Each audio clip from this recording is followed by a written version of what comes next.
Sir చివరగా పవన్ కళ్యాణ్ గారి గురించి చెప్పాలంటే ఏం చెప్తారు రాజకీయం?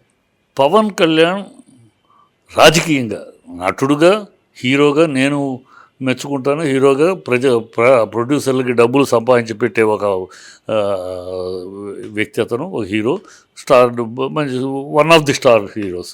దాని గురించి ఆర్టిస్ట్గా ఆ టాపిక్ పక్కన, రాజకీయంగా అతను టోటల్ నా దృష్టిలో రాజకీయంగా ఫెయిల్యూర్.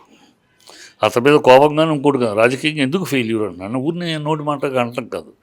ఈ 12 ఏళ్లలో రాజకీయంగా ఎంటర్ అయినాక ఈ పవన్ కళ్యాణ్ అనే వ్యక్తి ఇంతవరకు ఒక్క మాటకి కట్టుబడి ఉన్నాడు.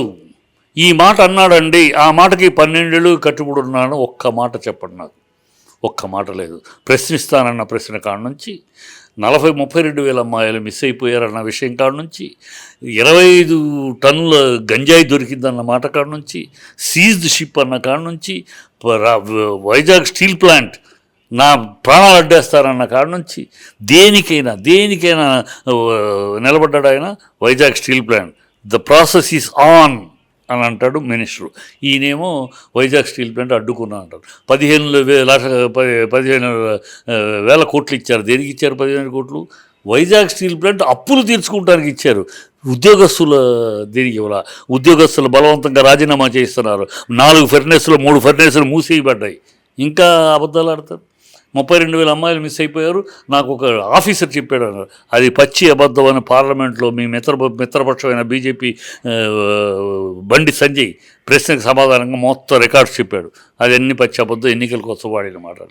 ఎవడో ఆఫీసర్ నాకు చెప్పాడు. ఆఫీసర్ పేరు ఇప్పటికి చెప్పవే. గంజాయి దొరికింది, 25,000 టన్నుల గంజాయి దొరికింది అని నానా యాగి చేశాడు. ఇవాళ అది గంజాయి కదరా నాయన, అది డ్రై ఐస్ అని సిబిఐ రిపోర్ట్ మీ గవర్నమెంట్ వచ్చి నాకు ఇచ్చింది. ఇన్ని వేషాల మతం విషయాలకు వస్తే, ఈ దేశంలో మత కల్లోలాలకు కారణం హిందూ అంటాడు. మా నాన్న దీపారాధనలో సిగరెట్ అంటించుకుంటాడు అంటాడు. నాకు మతం ఏంటయ్యా? నేను క్రిస్టియన్ని, నా పెళ్ళాం క్రిస్టియన్, నా బిడ్డలు క్రిస్టియన్లు. నాకు జ్వరం వస్తే మా నాన్న యేసుప్రభువుకు ప్రార్థించారు. నా బిడ్డడికి జ్వరం వస్తే నేను మేరీ మాతకు పూజించాను. నాకు అని అంటాడు. ఇవాళేమో ఆయమ సనాతని అంటాడు. సనాతని ఇతర మతస్థులను పెళ్లి చేసుకోడే, సనాతని విడాకులు తీసుకోడే. ఏమిటి ఈ పొంతన లేని మాటలేండి, పొంతన లేని మాటలు. ఇది రాజకీయ నాయకుడు మాట్లాడే మాటలు, పొంతన లేని మాటలు. 6 హామీలు నాది పూచేద్దాం. ఏది 18 ఏళ్ళు నిండిన అమ్మాయికి 1500 ఇస్తా అన్నారు. లేదే. మరి ఫీజు రీయింబర్స్మెంటు పిల్లలకి సంవత్సరం అయిపోయింది, ఏడాది ఎక్కడికి లేదే. నిరుద్యోగ భృతి అన్నారు. లేదే. ఫ్రీ బస్సు లేదే. వాలంటీర్స్ని 5,000 నుంచి 10,000 చేస్తామన్నారు. లేదే. ప్రశ్నించడానికే రాజకీయాలకు వచ్చానన్నావు. చంద్రబాబు ఇంకా 20 ఏళ్ళు ఉంటాడు, 30 ఏళ్ళు ఉంటాడు. ఆ బడ్జెట్ కాను రాజకీయం. అదే నీ రాజకీయం. 10 ఏళ్ళు చంద్రబాబు అధికారంలో ఉంటాడు.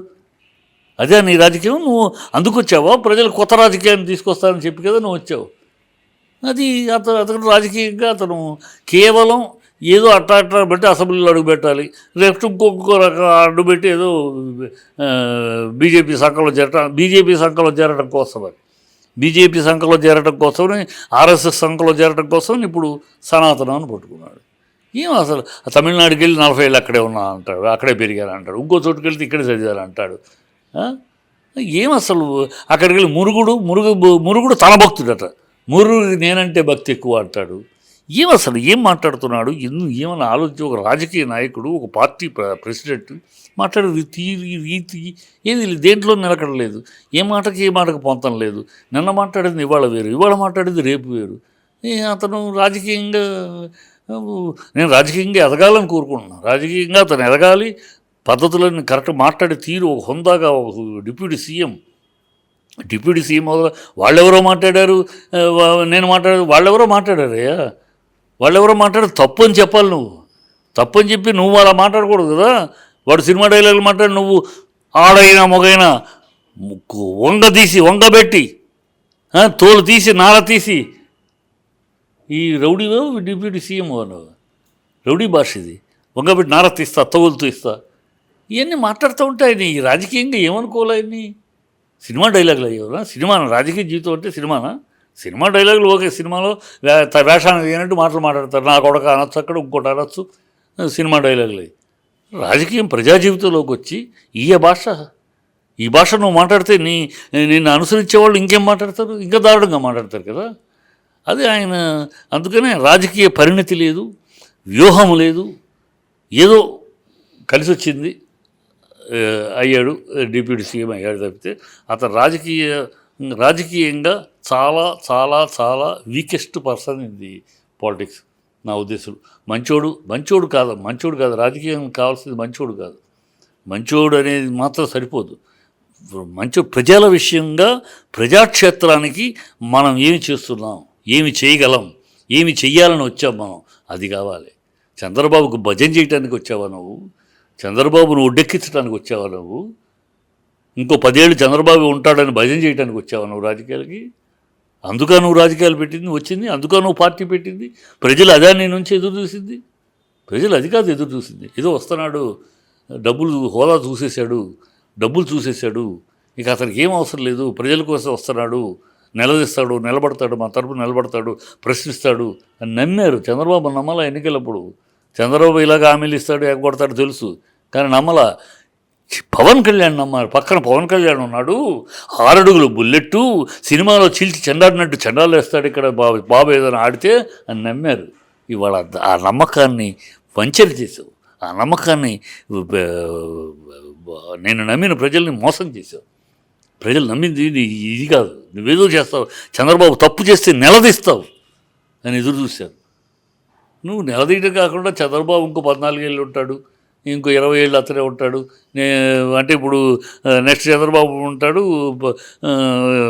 లోకేష్కి ఓటేయని రేపు అడుగుతావు నువ్వు.